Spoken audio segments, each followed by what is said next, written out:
Hello guys, ഇനി നമുക്ക് ചോറും അരിപ്പൊടിയും കൊണ്ട് ഒരു റെസിപ്പി ചെയ്ത് നോക്കാം. ഇനി നമുക്ക് മിക്സിയുടെ ജാറിലേക്ക് ചോറ് ഇട്ടെടുക്കാം. ഇനി വെള്ളമില്ലാതെ ഇത് അടിച്ചെടുക്കാം. ഇനി നമുക്ക് അടിച്ചെടുത്ത് മിക്സ് ബൗളിലേക്ക് ഇട്ട് കൊടുക്കാം.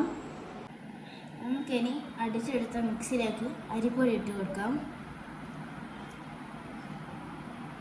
നമ്മളുടെ മിക്സിയിലേക്ക് ചെറുതാക്കി അരിഞ്ഞ ഉള്ളി, മുളക്, മല്ലിച്ചപ്പ്, കരിവേപ്പിൻ്റെ ഇല എന്നിവ നമുക്ക് ചേർക്കാം.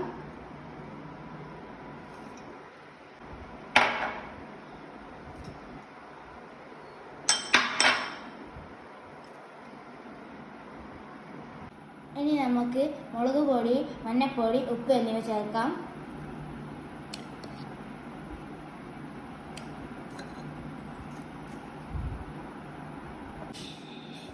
ഇനി ഇത് നമുക്ക് നന്നായി മിക്സ് ചെയ്യാം. ഇനി നമുക്ക് ആവശ്യത്തിനുള്ള വെള്ളം ഒഴിച്ച് നന്നായി മിക്സ് ചെയ്യാം. ഇനി നമുക്ക് ഈ മിക്സ് ഫ്രൈ ചെയ്തെടുക്കാം. ഇനി നമുക്ക് ചൂടായ എണ്ണയിലേക്ക് ഓരോന്നായിട്ട് ഇട്ട് കൊടുക്കാം.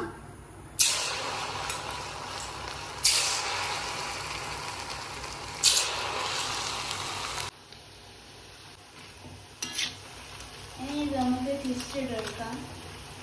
നമുക്കിത് കോരി മാറ്റാം.